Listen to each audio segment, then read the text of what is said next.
هادي بعد. أما بعد فقال الله تعالى في القرآن الكريم: أعوذ بالله من الشيطان الرجيم. بسم الله الرحمن الرحيم. الذي خلق الموت والحياة ليبلوكم أيكم أحسن عملا. صدق الله العلي العظيم. அண்டகோடிகள் அண்ட சராசரங்கள் அனைத்தையும் அழகுற படைத்து தனது ஆட்சி அழகான முறையிலே அமல்நடத்திக் கொண்டிருக்கும் ஏகவல்லோன் அல்லாஹ்வுக்கே புகழ் அனைத்தும் அல்ஹம்துலில்லாஹ். சாந்தி மார்க்கம் ஏறி வந்த ஸல்லல்லாஹு அலைஹி வஸல்லம் அவர்கள் மீதும் அன்னார் கொண்டு உயர்தரமான மார்க்கத்துக்காக தனது காலங்களையும் நேரங்களையும் அதற்காக தியாகம் செய்த அன்னாரின் உத்தம சஹாபாக்கள் அனைவர்கள் மீதும் அன்று தொட்டு இன்று வரையும் யார் யாரெல்லாம் அன்னாரின் சுன்னாக்களையும் வழிமுறைகளையும் எடுத்து நடக்கிறார்களோ, எடுத்து நடக்கப் போகிறார்களோ, அத்தகைய முஸ்லிமான ஆண் பெண் அனைவரின் மீதும் அல்லாஹ்வின் சாந்தியும் சமாதானம் என்றும் உண்டாவதாக. புனிதமான ஜும்ஆவுடைய கடனை நிறைவேற்றுவதற்காக அல்லாஹ்வின் மாளிகையிலே அமர்ந்து கொண்டிருக்கும் அல்லாஹ்வின் நல்லடியார்களே, அன்பின் இஸ்லாமிய சகோதரர்களே, படைத்தவன் ஒருவன், அவனை அல்லாஹ் அவனையே அனுதினமும் அஞ்சிக் கொள்ளுமாறு அடியேனுக்கும் அப்பால் உங்களுக்கும் தக்வாவை கொண்டு வசியத்தையும் நல்லுபதேசம் நற்கட்டளை பிறப்பிக்கின்றேன். குறிப்பாக தன்மையில் இருக்கும் போது அல்லாஹ் தஆலாவை அஞ்சிக் கொள்ளுமாறு பயந்து கொள்ளுமாறு கேட்டுக்கொள்கிறேன். கண்ணியத்துக்குரிய சகோதரர்களே, பெரியார்களே, அல்லாஹ் தஆலா இந்த உலகத்திலே நம்மை மனிதர்களாக படைத்து அதுவும் ரப்பை ஏற்றுக்கொள்ளுகின்ற அந்த தீனுல் இஸ்லாத்தை அல்லாஹ் எமக்கு தந்து அதிலேயும் ஐம்பெரும் கடமைகளை தந்து அதிலே 4வது கடமையான நோன்புடைய அந்த பரமான நோன்பை நோற்றவர்களாக இன்றைய நாள் 2வது நோன்பை பிடித்தவர்களாக இந்த ஜும்மாவை கேட்பதற்கு அல்லாஹ் தஆலா எங்கள் அனைவருக்கும் அல்லாஹ் தௌஃபீக் செய்திருக்கிறார். கண்ணியத்துக்குரிய சகோதரர்களே, பெரியார்களே, நோன்பை அல்லாஹ் தந்தது எங்களுடைய ஈமானை அதிகரித்துக் கொள்வதற்காக வேண்டியும் எமது அமல்களை அதிகமாக்கிக் கொள்வதற்காக வேண்டியும் எமது தக்வாவை மேலும் அதிகமாக எமது தக்வாவை எமது வாழ்க்கையை உருவாக்கிக் கொள்வதற்காக வேண்டி அல்லாஹ் தஆலா நோன்பை தந்திருக்கிறார். நோன்பு என்பது எமது பாவங்களை சுட்டு எரித்து கரைத்துகின்ற ஒன்றாக இருந்து கொண்டிருக்கிறது. அல்லாஹ்வின் நல்லடியார்களே, கண்ணியத்துக்குரியவர்களே, எப்ப இந்த நோன்பு நோன்பாக அமையுமோ, எப்ப இந்த நோன்பு நோன்பாக அமையும் என்று சொன்னால், நாம் நோன்பினூடாக எமது வாழ்க்கையை ஆன்மீகத்தின் பக்கம் எங்களுடைய வாழ்க்கையை அமைக்கின்ற பொழுதுதான் அந்த நோன்பு ரப்போடு தொடர்புள்ளதாக அமைகிறது. அன்புக்குரிய சகோதரர்களே, பெரியார்களே, நோன்புடைய காலம் வந்தால் நோன்புக்கு அந்த ஒரு தந்தை கொடுத்திருக்கிறார். நோன்புடைய காலம் வந்தால் தொழாதவனும் பண்டித்து வருகிறான். ஏனென்றால் அவனுடைய ஈமான் அதிகரிக்கிறது. நான் இந்த மாதம் அமல் செய்ய வேண்டும் என்ற எண்ணத்தோடு வருகிறான். அமல்களை இபாதத்திலே குறைவாக இருந்து கொண்டிருக்கின்ற ஒரு மனிதன் நோன்புடைய காலம் வருகின்ற பொழுது தான் அதிகமாக அமல் செய்கிறான்.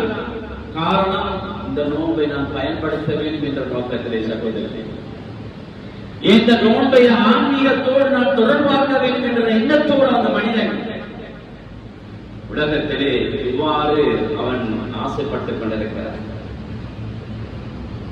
என் தராவை தொழுகைக்கு விரைந்து வருகிறார்கள். என்னுடைய ஆன்மாவை, என்னுடைய ஆத்மாவை நான் ஆன்மீகத்தோடு தொடர்பாக்க வேண்டும் என்ற காரணத்தோடு அதிகமான சகோதரர்கள் இந்த நோம்புடைய காலத்தில் அமல்களை செய்வதற்கு ஆசைப்படுகிறார்கள். சகோதரர்களே, நோம்புடைய காலம் முடிந்ததுக்கு பின்னால் இதே ஆசை இருக்க வேண்டும். சகோதரர்களே, எவ்வாறு நோம்புடைய காலத்தில் அமல்களை இபாதத்துகளை செய்ய வேண்டும் என்று ஆசையோடு அமல்களை செய்தோமோ, ஒரு ஃபர்துக்கு அல்லாஹ் 70 ஃபர்துடைய நன்மை தருகிறான் என்ற எண்ணத்தோடு வந்து அமல் செய்கிறோம். இதே போன்ற சகோதரரை பெரியாவே நோன்பு முடிஞ்சதுக்கு பின்னாலேயும் என்னோட வாழ்க்கை இதே அமல்ல இதே குர்ஆன் திலாவத்தில் அமைத்துக் கொள்ள வேண்டும் என்பதைத்தான் அல்லாஹ் தஆலா எங்களிடத்திலிருந்து எதிர்பார்க்கிறார். நான் எமது இந்த ரமதானின் ஊடாக எனது வாழ்க்கையை எந்த இலக்கை நான் நோக்கிக் கொண்டு செல்கிறேன். ஒவ்வொரு சகோதரன் வேதத்தை தான் சிந்திக்க வேண்டும். ஒவ்வொரு வருடமும் என்னை விட்டு 40, 30, 50 வருடங்கள் இந்த ரமதானுடைய மாதம் என்னை விட்டும் கழிந்திருக்கிறது. ஆனால் என்னுடைய இலக்கு என்ன? இவ்வளவு காலமும் நான் என்னுடைய இலக்கை ஒவ்வொரு ரமதானையும் எப்படி நான் பயன்படுத்தி இருக்கிறேன். எல்லாருடைய இலக்கும் இருக்க வேண்டும் சகோதரர்களே. ஆன்மீகத்தின் பக்கம் என்னுடைய இலக்கு இருக்க வேண்டும். என்னுடைய இலக்கு எப்படி இருக்க வேண்டும் என்று சொன்னால் மறுமையை நோக்கியதாக இருக்க வேண்டும். ஏனென்றால் இந்த ரமதானை நான் சரியாக பயன்படுத்த வேண்டும். இந்த ரமதானில் அதிகமான நோன்புகளை விடாமல் அதிகமாக பிடிக்க வேண்டும். இந்த ரமதானிலே நான் ஃபர்தான தொழுகை இமாம் ஜமாத்தோடு தொழ வேண்டும். இந்த ரமதானிலே நான் அதிகமாக சதகா கொடுக்க வேண்டும், தர்மங்கள் செய்ய வேண்டும், ஜகாத் கொடுக்க வேண்டும். இந்த ரமதானை நான் எப்படி பயன்படுத்த வேண்டும், என்னுடைய இலக்கு எப்படி இருக்க வேண்டும் என்றால் இந்த குர்ஆன் திலாவத்துகள் அதிகப்படுத்தி இருக்க வேண்டும். குறைந்தது 2-3 குர்ஆனாவது நான் தமாம் செய்ய வேண்டும். நோம்புடைய காலம் முடிந்தாலும் இதே இலக்கோடு என்னுடைய வாழ்க்கையின் பயணம் ஆரம்பிக்க வேண்டும் என்ற எண்ணத்தோடு, என்ற அமலோடு, என்ற நியத்தோடு இந்த ரமதானை ஆரம்பிக்க வேண்டும் சகோதரர்களே.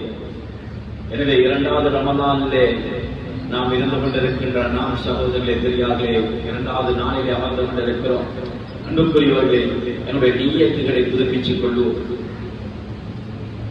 நான் தொடர்ந்து இந்த இபாதத்துகள், இந்த கியாமுல் லைல்கள், இந்த முறையாவது நான் கடைசி 10வது மஸ்ஜிதிலே அமர்ந்து அந்த லைலத்துல் கத்ர் என்று சொல்லுகின்ற அந்த பாக்கியத்தை 1000 மாதத்திலே அமல் செய்தால் எவ்வளவு நன்மை கிடைக்குமோ அதை விட சிறந்த ஒரு நன்மை அல்லாஹ் தருகிறானே. அந்த ஒரே ஒரு நாள் லைலத்துல் கத்ருடைய அந்த இலக்கை நான் அடைய வேண்டும். என்னுடைய நோக்கமெல்லாம் ஆன்மீகத்தின் பக்கம் இருக்க வேண்டும் என்ற எண்ணத்தோடு சகோதரர்களே என்னுடைய ரமதானை நாம் ஆரம்பித்திருக்கிறோம். சகோதரர்களே, கண்ணியத்துக்குரியவர்களே, அல்லாஹ்வுடைய நல்லடியார்களே, ஈமான் என்பது ரமதான் அல்லாஹ் தஆலா அவருடைய எல்லா அமல்களும் ஈமானோடு தொடர்பானது. எல்லா அமல்களும் மன் காத ஈமானன் வஹ்திசாபன் ஸல்லல்லாஹு அலைஹி வஸல்லம் சொன்னாங்க, எந்த ஒரு மனிதன் ரமதானுடைய காலத்தில் ஈமானோடு அமல் செய்கிறானோ, அல்லாஹ்விடத்திலே ஆதரவு வைத்தவனாக அமல் செய்கிறானோ, ஓஃபிரலஹு மா தகத்தம மின் தன்பி, அவனுடைய முந்திய பிந்திய பாவங்கள் மன்னிக்கப்படுகிறது. எந்த ஒரு மனிதன் ஈமானோடு நன்மையை ஆதரவைத்தவனாக லைலத்துல் கத்ரை அமல் செய்து அவன் ஆகிராவை நோக்கமாக கொண்டு, ஆன்மீகத்தை நோக்கமாக கொண்டு தன்னுடைய அமலை செய்கின்ற பொழுது அவனுடைய பாவத்தை அல்லாஹ் மன்னிக்கிறான். சகோதரர்களே, ஈமான் என்பது முஸ்லிம்களுடைய ஈமான் கூடும் குறையும். சிலருடைய நபிமாருடைய ஈமான் அதிகரித்துக் கொண்டே போகும். மலக்குமாருடைய ஈமான் அதே தரத்தில் இருக்கும். 3 பேருடைய ஈமான் வித்தியாசம். மலக்குமாருடைய ஈமான் அது உயராது, அதே தரத்தில் இருக்கும், குறையும் மாட்டாது. நபிமார்களுடைய ஈமான் குறைய மாட்டாது, அதிகரித்துக் கொண்டே போகும். 3வது வகையான ஈமான் தான் இவருடைய ஈமான். இது அமல்கள் செய்கின்ற பொழுது ஈமான் அதிகரிக்கும், அமல்கள் செய்யாத பொழுது ஈமான் குறைந்து கொண்டு போகும். எல்லா முஸ்லிம்களுக்கு ஈமான் இருக்கிறது, ஆனால் சிலருடைய ஈமான் தூங்கிக் கொண்டிருக்கிறது. சிலருடைய ஈமான் தூங்கிக் கொண்டிருக்கிறது. காரணம் என்னவென்று தெரியுமா சகோதரர்களே பெரியார்களே? என்னுடைய ஈமானை நாம் உரமூட்டவில்லை, ஈமானுக்கு நல்ல தீனியை போடவில்லை. என்ன தீனி? அமல்களையும் இபாதத்துகளையும். அதற்கு தீனியாக போட்டோம் என்று சொன்னால் அந்த ஈமான் வளர்ந்து கொண்டே போகும். எதை போன்று எங்களுடைய ஈமான் இருக்கிறது என்று சொன்னால் விதைகளை போன்று இருக்கிறது, வித்துக்கள் இருக்கிறது சகோதரர்களே. இந்த வித்துக்கள் தூங்கிக் கொண்டிருப்பதை போன்றுதான் இருக்கிறது. ஆனால் அந்த வித்து எப்பொழுதோ மழையை காணுகிறதோ, தண்ணீர் அதற்கு மேலே படுகிறதோ, அந்த வித்து எழுந்து நிற்கிறது, அந்த விதை எழுந்து நிற்கிறது. இதே போன்றுதான் எங்களுடைய ஈமான் சகோதரர்களே. இது அப்படியே தூங்குனது மாதிரி இருக்கிறது.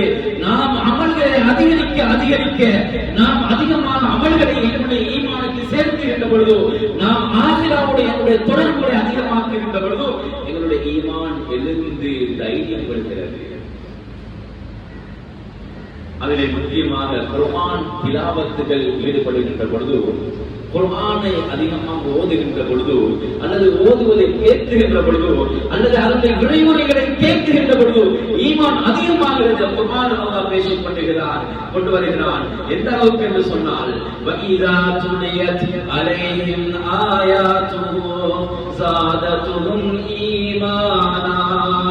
அல்லாஹ் குர்ஆன்ல சொல்லுகிறான், அவர்கள் மீது அல்லாஹ்வுடைய அந்த வேதத்தை குர்ஆனை ஓதி காட்டுகின்ற பொழுது அவருடைய ஈமான் அதிகரித்து கொண்டு செல்கிறது. ஸாதத்துஹும் ஈமானா. சுப்ஹானல்லாஹ். ஈமான் அதிகரிக்கிறது. ஈமான் அதிகரிக்கின்ற பொழுது உள்ளத்திலே தவக்கல் வருகிறது.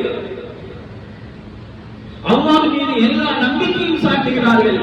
அல்லாஹ் மீது எல்லா நம்பிக்கையும் சாட்டுகின்ற பொழுது இவர்களுடைய நோக்கம் ஆகிராவா ஆன்மீகமாக இருக்கிறது.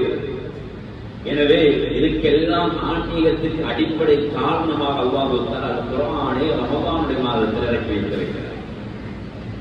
ரமதானும் ஆன்மீகமும் எப்படி தொடர்பாகிறது சகோதரர்களே? அதிகமாக குர்ஆன் ஓதுகின்ற பொழுது இந்த ரமதானுடைய காலத்திலே எங்களுடைய ஆன்மீகத்தின் பக்கம் எங்களுக்கு இந்த ரமதான் வழிகாட்டிக் கொண்டிருக்கிறது. ஆகிராவின் பக்கம் எங்களுடைய நோக்கத்தை எதிர்நோக்கிக் கொண்டு அதன் பக்கம் சென்று கொண்டிருக்கிறது எங்களுடைய வாழ்க்கை சகோதரர்களே. எனவே ரமதானுடைய காலத்தில் அதிகமாக குர்ஆன் திலாவத்திலே ஓதக்கூடியவர்களாக நாம் கடமைப்பட்டிருக்கிறோம் சகோதரர்களே. தெரியாது, முக்கியமாக இந்த ரமதான் என்பது முக்கியமான 2 விடயங்களை சுமந்து வரக்கூடியதாக இருக்கிறது. ஒவ்வொரு நாளும் எங்களுடைய வியாபாரத்தை நாம் எப்படி பார்க்கிறோம், என்னுடைய விவசாயத்தை நான் எப்படி பார்க்கிறேன். ஒரு மனிதன் வியாபாரம் செய்கிறார். வியாபாரம் செய்கின்ற பொழுது வளமையாக ஒவ்வொரு நாளும் அவன் கணக்கு பார்க்கிறார். 1 லட்சம் லாபம் என்றால் அடுத்த நாளைக்கு அதை 1.5 லட்சமாக ஆக்க வேண்டும், அடுத்த நாளைக்கு அதை 2 லட்சமாக ஆக்க வேண்டும் என்று கணக்கு பார்த்து அந்த மனிதன் வியாபாரத்தை அதிகரித்துக் கொண்டு செல்கிறார். அதை வியாபாரியிடத்திலே 1 லட்சம் வருகின்ற வருமானம் 75,000 இருக்கின்ற பொழுது கவலை வருகிறது. உள்ளத்திலே மன நிம்மதி இல்லை, தூக்கம் இல்லை. காரணம், நஷ்டமடைந்து கொண்டு செல்கிறேன். காரணம், என்னுடைய வியாபாரத்திலே நான் சரியாக அதுக்குரிய நேரத்தை கொடுப்பதில்லை.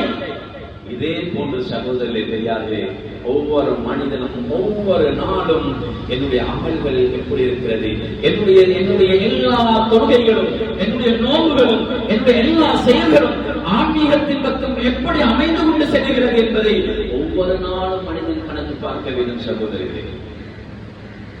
அல்-குர்ஆன் அல்லாஹ் தஆலா சொல்கிறான், யா அய்யுஹல்லதீன ஆமனு தக்குல்லாஹ், ஈமான் கொண்டவர்களே நீங்கள் அல்லாஹ்வை பயந்து கொள்ளுங்கள், அல்லாஹ்வை பயந்து கொள்ளுங்கள் என்று அல்லாஹ் தஆலா சொல்லிவிட்டு வல் தன்துர் நஃப்சும் மா கத்தமத் லிகத், மனிதர்களே ஒவ்வொரு ஆத்மாக்களையும் பார்த்தமா சொல்லுகிறார், நீங்கள் உள்ளத்திலே நீங்கள் நல்லவர்களை சிந்தித்துக் கொள்ளுங்கள், உங்களை பற்றி நீங்கள் நல்லவர்களை பார்த்துக் கொள்ளுங்கள். நீங்கள் நாளை மறுமையின் நாளைக்காக வேண்டி நீங்கள் அந்த ஆத்மாவின் பக்கம் என்ன அமல்களை செய்திருக்கிறீர்கள் என்பதை ஒவ்வொரு நாளும் பாருங்கள். ஆன்மீகத்தின் பக்கம் உங்களோட வாழ்க்கை எப்படி சென்று கொண்டிருக்கிறது?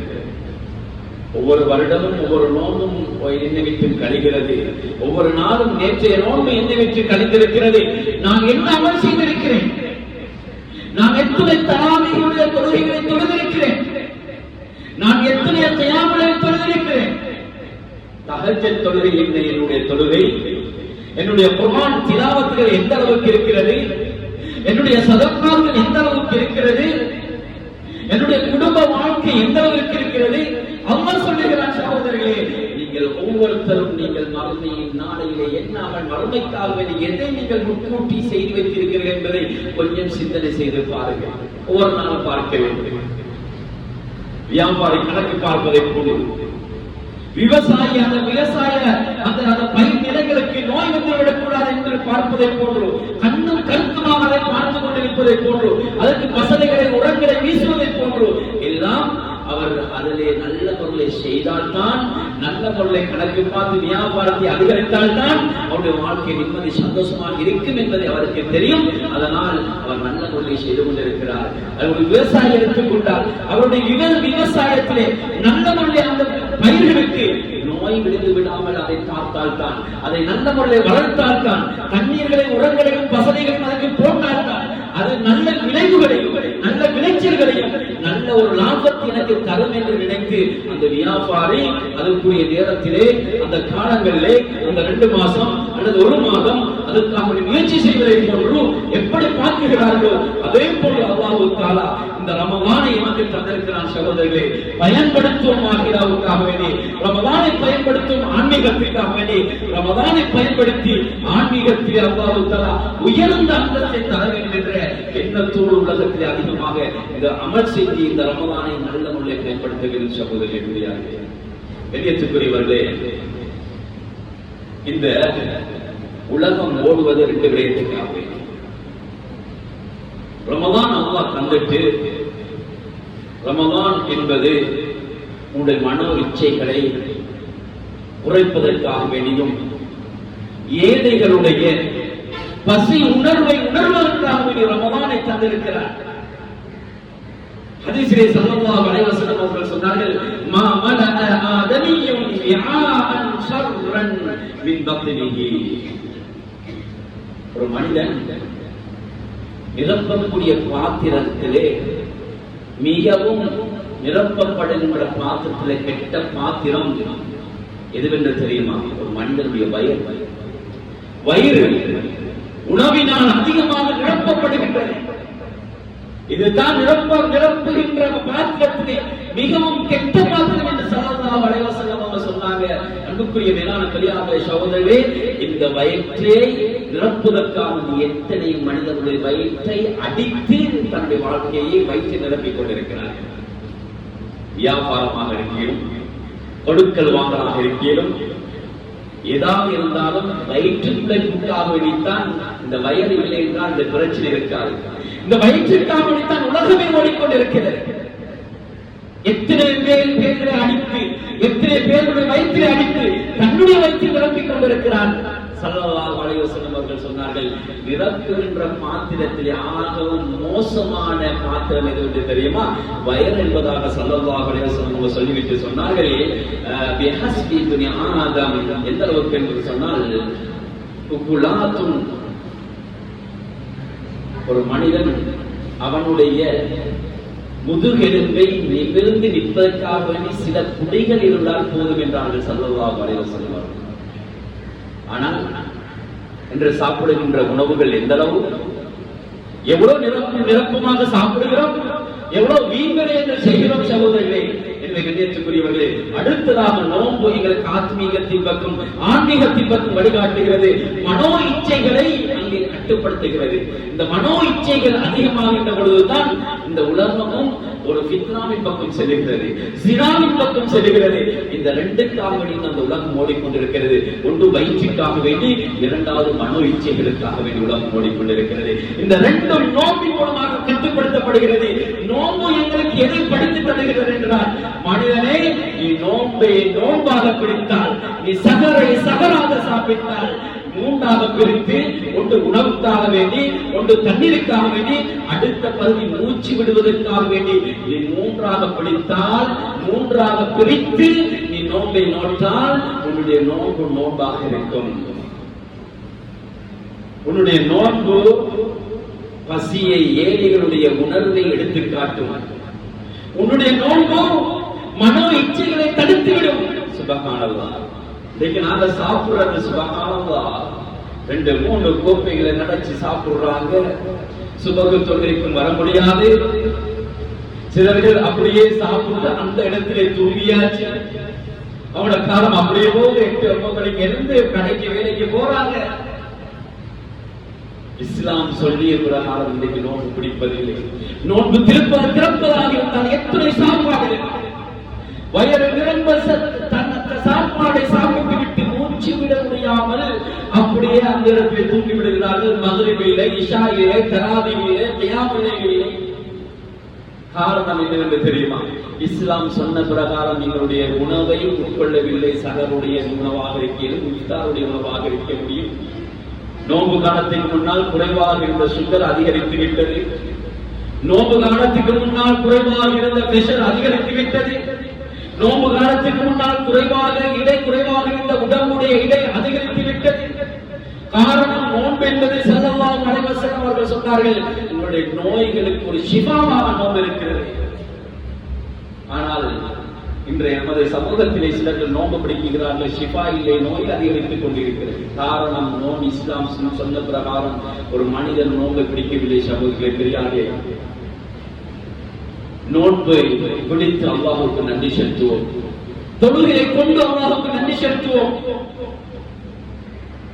அல்லாஹ்வுக்கு நன்றி செலுத்துகின்ற பொழுது எங்களுடைய பணத்தில் அல்லாஹ் பரக்கத் செய்வார், வாழ்வாதாரத்தில் பரக்கத் செய்வார்.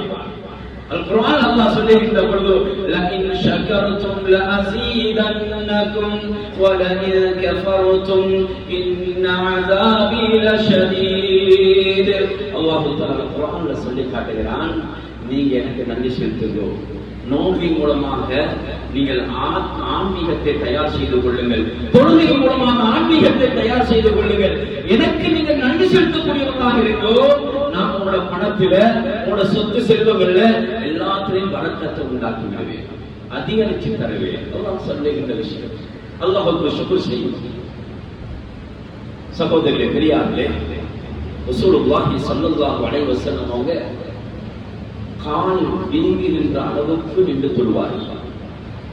ஸல்லல்லாஹு அலைஹி வஸல்லம் கேட்டாங்க, யா ரசூலல்லாஹ், நீங்க தானே முன்பின் பாவங்கள் மன்னிக்கப்பட்ட ஒரு நபியாக இருக்கிறீர்களே, ஏன் யா ரசூலல்லாஹ் கொஞ்சம் குறைச்சு கொள்ள முடியுமே, கொஞ்சம் அவளை குறைச்சு கொள்ளுகின்ற நோக்கத்தில் கேட்கப்படுகின்ற பொழுது ஸல்லல்லாஹு அலைஹி வஸல்லம் அவங்க சொன்னாங்க, அஃபலா அன் அகூன அப்தன் ஷக்கூரா, அல்லாஹ்வுக்கு நன்றி செலுத்துகின்ற ஒரு அடியானாக நான் ஆகியிருக்க கூடாதா?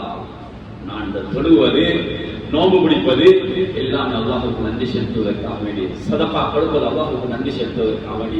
அல்லாஹ்வுக்கு நன்றி செலுத்தினார்கள் ஸல்லல்லாஹு அலைஹி வஸல்லம் அவர்கள். அல்லாஹ் அவரை பணக்காரனாக மாற்றினார். சகோதரர்களே, ரசூலுல்லாஹ்வுடைய சரித்திரம் எல்லாருக்கும் தெரியும். ஸல்லல்லாஹு அலைஹி வஸல்லம் அவர்கள் சின்ன காலத்துல ஆடு மேய்த்தார்கள். அரபு மாலை வனங்கள்ல உங்களுக்கு தெரியும், ஆடு மேய்க்கக்கூடியவர்கள் மிகவும் லோ கிளாஸில் இருக்கக்கூடியவங்க, மிகவும் பரம்பரை ஏழைகள் இருக்கக்கூடியவங்க, ஏழைகளாக வறுமை கோட்டுக்கு கீழாக வாழுகின்றவர்கள் தான் ஆடு மேய்ப்பார்கள். அரபியர்களுடைய வழக்கம். ஆனால் அல்-குர்ஆன் அல்லாஹ் சொல்லுகின்ற பொழுது நபி ஸல்லல்லாஹு அலைஹி வஸல்லம் அவர்களை அல்லாஹ் தஆலா அலம் யஜிதுக யதீமன் ஃபஹாவா, நபி நாயகமே, உங்களுக்கு ஒரு யதீமாக நான் பெற்றுக்கொள்ளவில்லையா, உங்களுக்கு நான் அரவணைக்கவில்லையா, நீங்கள் ஏழை கோட்டிலே வறுமையாக இருந்தீர்கள். அதுக்கு பின்னால் அல்லாஹ் தஆலா சொல்லுகிறான், அலம் யஜிதுக யதீமன் ஃபஹாவா வவஜதக ضالًا فهدى ووجدك عائلا فأغنى. அதுக்கு பின்னால் ரசூலுல்லாஹை பற்றி அல்லாஹ் சொல்லுகின்ற பொழுது சொல்றான், நபி நாயகமே, உங்களை நாம் ஒரு பணக்காரனாக பெற்றுக் கொள்ளவில்லை. கனி என்றால் பணக்காரர். இங்க அல்லாஹ் பாதிக்கின்ற வார்த்தை என்னவென்று தெரியுமா? அக்னா. அக்னா என்றால் இஸ்மு தஃஸீல் என்று சொல்வார்கள் அரபிலே, அதை விட பணக்காரங்க. மிகவும் ஒரு பணக்காரனாக உங்களை ஆக்கவில்லையா சகோதரர்களே? அல்லாஹ் கேட்கிறார் நபியை பார்த்து. நபி அல்லாஹ்வுக்கு ஷுக்ர் செய்தார்கள். அல்லாஹ் கொடுத்த அல்லாஹ்வுக்கு நன்றி செலுத்தினார்கள். தொழுகை மூலமாக, இபாதத்தின் மூலமாக, நோன்பின் மூலமாக அல்லாஹ்வுக்கு நன்றி செலுத்தினார்கள். சகோதரர்களே, அல்லாஹ் பணக்காரனாக ஆக்கினார். இன்னைக்கு நாங்க எல்லாரும் கேள்விப்பட்டிருக்கிறது அதிகமாக, ரசூலுல்லாஹ்வுடைய வீட்டில 3 நாளைக்கு அடுப்பு பத்த வைக்கல, அடுப்பு பத்தையில ரசூலுல்லாஹ் ஏழையாக தான் வாழ்ந்தாங்க, கல்ல கட்டி கொண்டு தான் வாழ்ந்தாங்க. என்றுதான் நாங்க இன்றைக்கு அதிகமான சகோதரர்கள் இதை கேள்விப்பட்டிருக்கிறோம். யதார்த்தம் என்னவென்று தெரியுமா? ரசூலுல்லாஹ் ஏழையாக வாழவில்லை, எளிமையாக வாழ்ந்து காட்டினார்கள். ஒரு சில நாள் நடந்திருக்கிறது, அப்படி நடந்திருக்கிறது. ஆனால் 63 வருஷம் ரசூலுல்லாஹ் ஏழையாக வாழவில்லை. சகோதரர்களே, பெரியார்களே, கண்ணியத்துக்குரியவர்களே, ரசூலுல்லாஹ்வுடைய வாழ்க்கை கொஞ்சம் பாருங்க. நோம்புடைய காலம் வந்தால் ஸல்லல்லாஹு அலைஹி வஸல்லம் பத்தி சஹாபாக்கள் சொல்லுவாங்க, கான ரசூலுல்லாஹி ஸல்லல்லாஹு அலைஹி வஸல்லம் அஜ்வத நாஸ், மனிதர்கள் மிகவும் கொடை கொடுக்கக்கூடியவர்களாக, சதகா கொடுக்கக்கூடியவர்கள் ரசூலுல்லாஹ் இருந்தாங்க. ஒரு ஹதீஸிலே அஜ்வது பில் கைரி மின் ரீஹி முர்சல் ஸல்லல்லாஹு அலைஹி வஸல்லம் அவர்கள் சொல்லுகின்ற பொழுது அவருடைய கொடைகளை பற்றி சொல்வார்கள், வீசுகின்ற காற்றை விட விரைவாக அந்த அதிகமாக சதகாக்கள் கொடுப்பாங்க நபி. ஆனால் என்னவென்று தெரியுமா? இன்று சம்பாதித்தால் அன்றே முடித்து விடுவார்கள். சமீபத்தில் அந்த சம்பவத்தை சொல்லுகின்ற பொழுது, ரசூலுல்லாஹ்வுடைய பணத்துடைய தகவல்களை சொல்லுகின்ற பொழுது உங்களுக்கு ஆச்சரியமாக இருக்கும் சகோதரர்களே. சமீபத்திலே ஒரு சகோதரர், நேரம் இடம் கொடுக்காது சுருக்கமா முடிச்சு கொள்றேன் சகோதரர்களே, ஒரு சகோதரர் ரசூலுல்லாஹ்வுடைய ஹதீஸ்களை, செலவழித்த ஹதீஸ்களை எல்லாம் ஒன்று திரட்டி அவர் அதில ஒரு விஷயத்தை எழுதி காட்டுகிறார். ரசூலுல்லாஹி ஸல்லல்லாஹு அலைஹி வஸல்லம் செலவு, அவருடைய வருமானம், அவருடைய பட்ஜெட்டை பற்றி சொல்லுகின்ற பொழுது சொல்றாங்க, ரசூலுல்லாஹ்வுடைய வருமானம் ஒரு வருஷத்துக்கு 1217 கிலோ தங்கம். சுப்ஹானல்லாஹ், ஒரு வருஷத்துக்கு அவருடைய பட்ஜெட், அவருடைய வருமானம் 1217 கிலோ தங்கம். அந்த காலத்துல பணங்கள் தங்கத்தின் மூலமாகத்தான், காசு தங்க காசு மூலமாகத்தான் அவர்கள் பிசினஸ்களை கொடுக்கல் வாங்கல் செய்தார்கள். இதை 12ஆக பிறப்பிப்பார்கள் சகோதரர்களே, பெரியார்களே. 12ஆக பிறக்கின்ற பொழுது ஒரு மாசத்துக்கு நபிக்கு அவருடைய வருமானம் எவ்வளவு என்று தெரியுமா? 101 கோடி 101 கிலோகிராம் தங்கம். சுப்ஹானல்லாஹ், 101 கிலோகிராமும் 416 கிராம். கொஞ்சம் யோசனை செய்து பாருங்க, ஒரு மாசத்துக்கு நபியுடைய வருமானம். இரண்டா கொஞ்சம் கல்குலேட்டர்ல உங்களுக்கு அடிச்சு பார்த்தா விளங்கும். இது ஜும்மா முடிஞ்சதுக்கு பின்னால, அதுக்கு பின்னால ஒரு நாளைக்கு நபியுடைய வருமானத்தை 30ஆக பெருக்கி பாருங்க. 30ஆக பெருக்கி பார்த்தால் ஒரு நாளைக்கு கிட்டத்தட்ட நபியுடைய வருமானம் 15 கோடியே 12 லட்சம். சுப்ஹானல்லாஹ், எப்படி அதை நீங்கள் இன்றைய கணக்கிலே தங்கத்துடைய விலையை பார்த்தால் இன்றைக்கு கிட்டத்தட்ட ஒரு நாளைக்கு நபியுடைய பொருளுடைய கணக்கிலே பார்க்கின்ற பொழுது 420 பொருள் வருமானம். அதை 8ஆல் பெருக்கி பிரித்து பார்க்கின்ற பொழுது நபி ஸல்லல்லாஹு அலைஹி வஸல்லம் அவருடைய கணக்கை பார்க்கின்ற பொழுது இன்றைக்கு தங்கத்துடைய விலை 3 லட்சத்து கிட்டத்தட்ட 60,000 ரூபாய் போகிறது. இதெல்லாம் கூட்டி பெருக்கி பார்க்கின்ற பொழுது நபியுடைய ஒரு நாளுடைய வருமானம் 15 கோடி 12 லட்சம். சுப்ஹானல்லாஹ், 15 கோடி 12 லட்சம் நபியுடைய ஒரு நாளுடைய வருமானம். அத்துணை சதங்களையும் அத்துணை வருமானங்களையும் அப்படியே செலவழித்து விடுவார்கள் சகோதரர். நபியுடைய வாழ்க்கையை பார்த்தால் சுப்ஹானல்லாஹ், ஏனென்றால் நபி நோம்புடைய காலத்தில் எல்லா காலத்திலும் ஆன்மீகத்தின் பக்கம் தன்னுடைய வழி நடத்தினார்கள், தன்னுடைய வாழ்க்கையை அமைத்தார்கள். அருமை நாயகம் ஸல்லல்லாஹு அலைஹி வஸல்லம் அவங்க உயிரோடு இருக்கின்ற அந்த காலத்துல கிட்டத்தட்ட 15 காணிகளை வாங்கினாங்க. சின்ன சின்ன காணிகள் இல்ல, பெரிய பெரிய காணிகள். ஒரு காணியுடைய விலை கிட்டத்தட்ட இன்றைய உலமாக்கள் சொல்லுகிறார்கள் 25 கிலோ தங்கத்துடைய பொறுமதி. அத பிரிச்சு கூட்டி பார்த்தா உங்களுக்கு எத்தனை கோடி? 15 காணிக்கும் கொஞ்சம் பெருக்கி பாருங்க. சுப்ஹானல்லாஹ், ஒரு காணிக்கு 25 லட்சம், 25 கிலோ தங்கம் செலவாக்கினார்களா 15 காணிக்கும். சுப்ஹானல்லாஹ், எத்தனை கிலோ தங்கங்கள் ரசூலுல்லாஹ் செலவழிச்சிருக்கிறாங்க, எவ்வளவு செலவழிச்சிருக்கிறாங்க. எனவே எங்களுடைய நோன்பை வைத்து நாங்கள் ஆசிராவின் பக்கம் எங்களுக்கு அமைத்துக் கொள்வோம். எங்களுடைய நோன்பை வைத்து ஆன்மீகத்தின் பக்கம் அமைத்துக் கொள்வோம். எனவே சகோதரிகளே பெரியார்களே, அதிகமாக நோன்பு நோத்தவர்களாக, அதிகமாக அமல்கள் செய்தவர்களாக, அதிகமாக குர்ஆன்கள் திலாவத்துகள் செய்தவர்களாக, அதே போன்று ஜக்காத்துடைய எங்களுடைய ஊர்ல ஜக்காத்துடைய ஏற்பாடு செய்யப்பட்டிருக்கிறது. அதனையும் அதிகமாக ஜக்காத்துகளை கொடுத்து சதக்காக்களை கொடுத்து நல்லவர்களாக முத்தகீன்களாக வாழ வைத்து அல்லாஹ் தஆலா எனக்கும் உங்களுக்கும் தௌஃபீக் செய்வானாக. யா அல்லாஹ் என்னுடைய பாவத்தை மன்னித்துருவாயாக, என்னுடைய தாய் தந்தையை பாவத்தை மன்னித்துருவாயாக. யா அல்லாஹ் உலகத்திலே வாழ்கின்ற பொழுது நல்ல அமல் செய்வது நசீபாக்கிறியா யா அல்லாஹ். ரப்பி ரஹ்மானே, உலகத்திலே வாழ்கின்ற பொழுது இந்த நோன்பை யா அல்லாஹ் நல்ல ஆன்மீகத்தின் பக்கம் தயார் செய்யக்கூடியவர்களாக ஆக்கிறியா அல்லாஹ். குர்ஆன் திலாவத் ஓதக்கூடியவர்களாக ஆக்கிறியா அல்லாஹ். அதேமாக தராகி தயாமுலைல் ஏறிய பரவான தொழுகைகள் எல்லாம் இமாம் இமாத்தை தொழுவதற்கு நசீபாக்கிறியா அல்லாஹ். யா அல்லாஹ் நல்லவர்களாக வாழ வைத்திரியா அல்லாஹ்.